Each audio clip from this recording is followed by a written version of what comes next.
Bonjour la communauté des potiers, on se retrouve pour faire un petit vase avec des côtes. Donc le Trusquin est en service. Alors ça c'est pas le Trusquin, c'est mon Trusquin Pro. Voilà. Ce qui est embêtant dans le Trusquin, c'est qu'on l'a tout le temps dans les pattes, donc il faut faire avec. Oui, ou alors, vous l'enlevez. Voilà, vous l'enlevez comme ça, vous l'avez pas dans les pattes. On prend 900 grammes, on prépare notre terre, et puis ce petit vase, c'est la stratégie du cylindre. Donc on va faire un cylindre, et on va s'occuper de la forme en dernier, puisqu'on a les côtes sur notre Trusquin.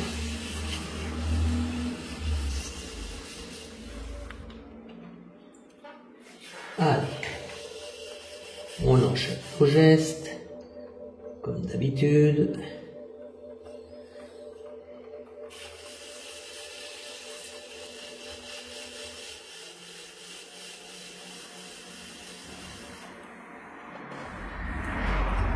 Et on va monter notre petit cylindre.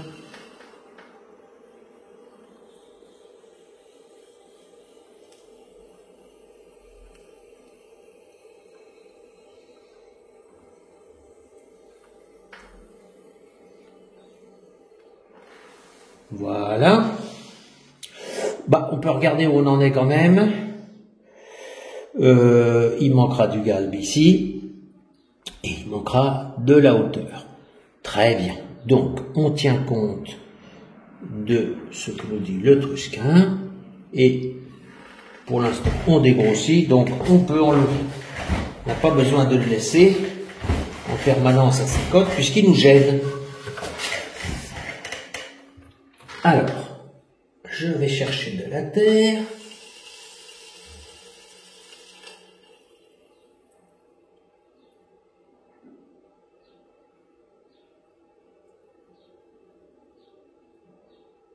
Ouh là là, ça accroche, tant pis, je passe un peu en force. C'est pas bien. Mais bon. C'est qu'une démo, hein. Je devrais pas dire ça, c'est pas bien.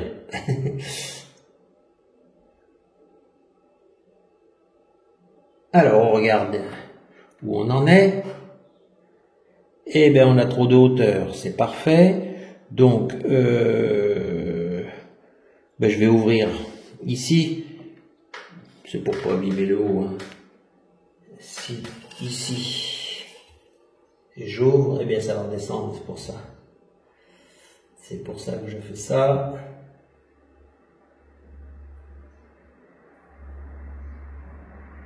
Voilà. Alors maintenant, je pense que ça passe. Oui, tout passe.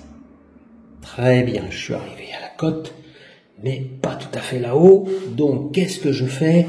Je dois resserrer. C'est trop ouvert.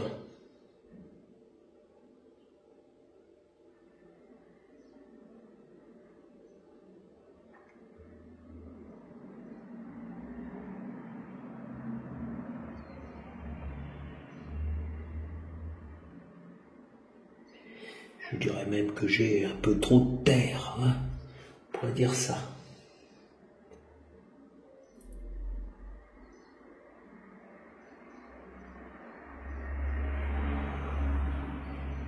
Alors, je vais chercher un outil pour couper et me mettre vraiment à la côte demandée.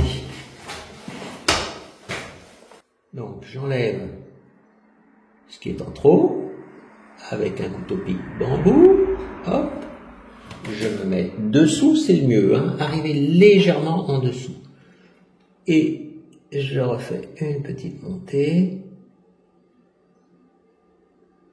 Cette fois-ci, on va essayer de se mettre à la côte.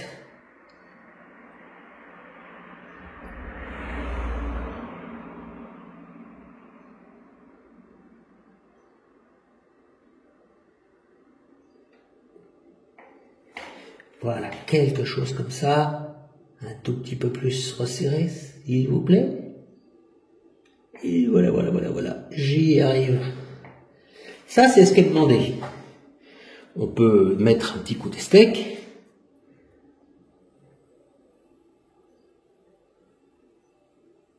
Les steaks à bol va nous faire un joli arrondi. Ici, on vient lécher, c'est parfait. On enlève un peu les barbotines.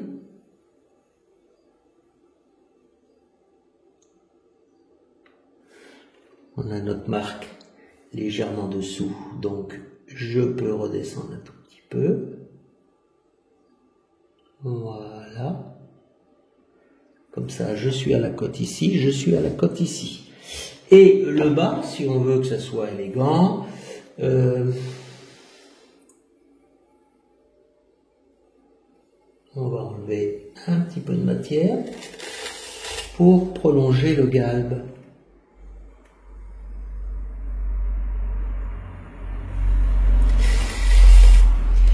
Voilà, voilà.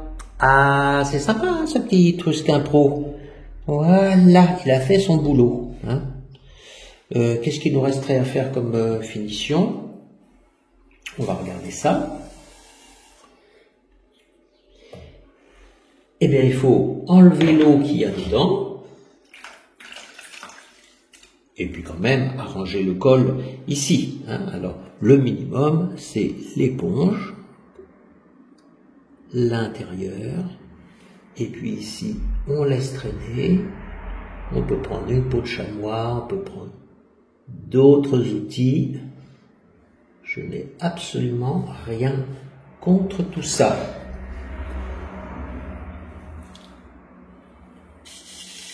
Peut-être un petit peu moins de terre ici, renforcer l'élégance. Bon, il est mignon ce petit vase.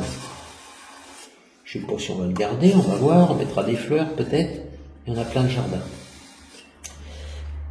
Très bien. Bon.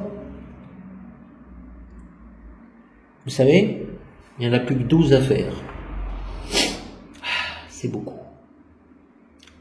Voilà comment marche ce Etrusquin. Tac, tac. Vous voyez, c'est simple. Bon. Alors, s'il y a des gens qui sont intéressés pour voir un peu plus sur ce Etrusquin, faut m'envoyer un mail, parce que pour l'instant c'est mon Etrusquin. Je ne sais pas encore si je vais commercialiser la chose, parce que c'est extrêmement long à faire. Le prix, ça sera celui du marché. Hein. On peut pas faire moins tellement à cause du temps qu'il faut faire. Mais il faudrait qu'il y ait quelques personnes intéressées pour acheter ça, pour pouvoir lancer une fabrication, alors pas ni industrielle ni en grande série, mais voilà, il faudrait au moins en faire une dizaine pour que ça vaille le coup, brancher toutes les machines, etc., etc. Enfin bon, c'est quand même du boulot pour faire ce petit objet. Voilà, donc vous écrivez jlb36@laposte.net. Vous me dites, moi ça m'intéresserait, voilà, et écoutez, voilà, s'il y a une dizaine de personnes, on essaiera d'en fabriquer, et avant, on montrera complètement le Etrusquin en entier, peut-être, je sais pas, on fera une petite vidéo, on en reparle, hein, je sais pas où on va avec ce nouvel outil. Moi je sais que si j'avais eu ça, j'aurais passé mon CAP avec plus de facilité, hein, parce que vous avez vu, hop, on l'enlève, on fait nos quilles tranquille, on gagne du temps, on n'est pas en train d'essayer d'éviter le bout du Etrusquin. Enfin bon, c'est quand même très facile. Alors, ceux qui connaissent, ils doivent se dire aujourd'hui, ah ça y est, il l'a fait. Bah oui, parce que ça fait longtemps que j'en parle et que je dis que les Etrusquins du commerce, ils sont pas adaptés à ce qu'on aurait besoin. Voilà, ils sont gênants, ils sont tout le temps dans nos pattes et c'est pas bon. Et j'avais promis, je dis non, mais un jour je vais m'y coller. Bon, alors je m'y suis collé. Ça n'a pas été aussi vite que je pensais parce que j'étais pas parti pour faire ce système d'évitement tel qu'il est fait, mais voilà, ça a donné naissance à ça. On peut dire que là, c'est à peu près bloqué. Bon, il y a encore des problèmes de fabrication plus ou moins rapides. On verra ça plus tard. Mais j'ai tenu parole. Voilà, sur ce, je vous dis à bientôt pour de nouvelles aventures céramiques.